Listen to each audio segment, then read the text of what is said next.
ចំពោះការរៀនបតាធ្វើការបតាហ្នឹងយើងត្រូវសម្រេចចិត្តដែរទៅលើជំនាញរបស់យើងរៀនហ្នឹងហើយទៅលើការរើសសាកលវិទ្យាល័យរៀនដោយសារសាកលវិទ្យាល័យខ្លះគឺគេរៀនពេញម៉ោងគេរៀនពេញម៉ោងអញ្ចឹងធ្វើឲ្យយើងពិបាកក្នុងការរកអាចថាការងារក្រៅធ្វើណា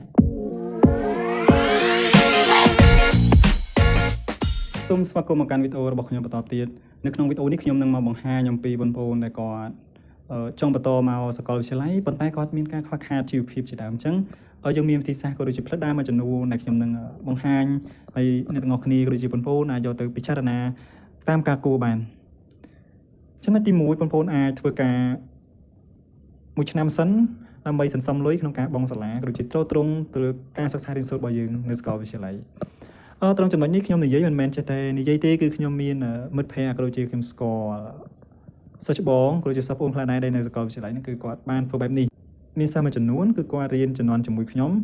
ប៉ុន្តែគាត់ប្រឡងអាដប់គឺប្រឡងចប់មុនខ្ញុំណាហើយនេះគាត់ចប់អាដប់ឆ្នាំ2020ឬក៏2019ប៉ុន្តែគាត់ដោយសារគាត់ខ្វះខាតអញ្ចឹងគាត់អត់តន់បន្តមកសាកលវិទ្យាល័យភ្លាមៗទេគឺគាត់ធ្វើការសន្សំលុយនៅរាជធានីភ្នំពេញរយៈពេល1ឆ្នាំឬក៏2ឆ្នាំសិនអញ្ចឹងគាត់សន្សំលុយបានមួយចំនួនធំហើយដែលគាត់ថាអាចទ្រទ្រង់នឹងការរៀនសូត្ររបស់គាត់ចែកវាប្រចាំថ្ងៃបន្ទប់ជួលបន្ទប់អីយ៉ាងទៅគាត់មកចុះឈ្មោះចូលរៀននៅជំនាញនៅសាកលវិទ្យាល័យគាត់ចង់រៀនអញ្ចឹងទៅត្រង់ចំណុចនេះគឺគាត់ចែកបែបហ្នឹងគាត់ថាបើយើងខ្វះខាតតើយើងធ្វើបែបហ្នឹងណា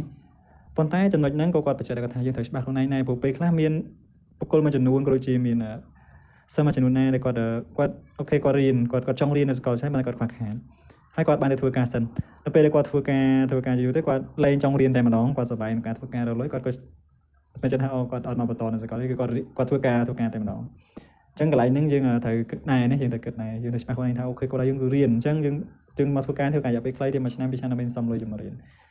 ត្រង់ការធ្វើការសំលុយនេះខ្ញុំជាយោបល់ខ្ញុំគឺថាអាចរយៈពេលយ៉ាងយូរត្រឹម1ឆ្នាំឯសិនយើងធ្វើការ1ឆ្នាំឯបានហើយណាអូខេអញ្ចឹងបន្ទាប់ពីគាត់ចាំន័យថាបន្ទាប់ពីគាត់ធ្វើការបានរយៈពេល1ឆ្នាំ2ឆ្នាំនឹងសំលុយបានហើយគាត់ចូលរៀនប៉ុន្តែមិនមែនគាត់រៀនសតទេគឺគាត់រៀនបន្តធ្វើការបតានេះដើម្បីអីគាត់លុយរៀនបន្តធ្វើការបតាមកចាយវាប្រចាំថ្ងៃបន្តទៅមុខទៀតអញ្ចឹងទៅណាបើសិនបើគាត់ថាបើសិនបើគាត់មករៀនសតហើយ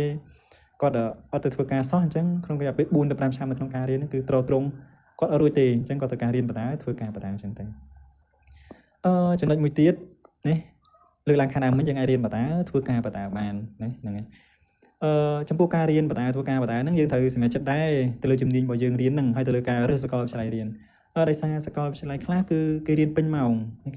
ចឹងធ្វើឲ្យយើងពិបាកក្នុងការរកអាចថាការងារក្រៅធ្វើណាហ្នឹងគឺសាកលខ្លះគឺគាត់រៀនព្រឹកល្ងាចអញ្ចឹងយើងពិបាកក្នុងការរកការងារធ្វើណាអញ្ចឹងយើងត្រូវគិតដែរទៅលើចំណុចហ្នឹងមុននឹងសម្រេចចិត្តចូលរៀនគឺយើងសួរនាំសាកលច្បាស់ថាគាត់រៀនរយៈពេលរៀនម៉ោងរៀនហ្នឹងពេលរៀនហ្នឹងរៀនម៉ោងណាខ្លះណាហើយខ្ញុំក៏ទទួលស្គាល់ដែរប្រព័ន្ធនៃការរៀនបតាធ្វើការបតាហ្នឹងគឺរៀនហត់ហើយ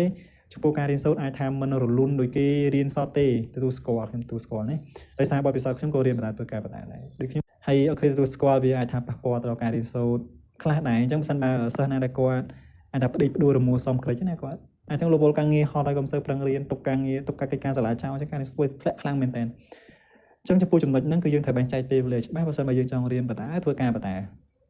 ចង់រៀនបតាធ្វើការតែចែកពេលវេលាច្បាស់ណាធ្វើការម៉ោងណាដល់ម៉ោងណារៀនម៉ោងណាដល់ម៉ោងណាណាมันអាចធ្វើការសតអត់រៀនទេណាព្រោះយើងជានិស្សិតយើងមករៀននៅសាកលហើយយើងធ្វើការបតារៀនបតាអញ្ចឹងត្រូវអាការរៀនឲ្យវាខ្លាំងណាហ្នឹងហើយ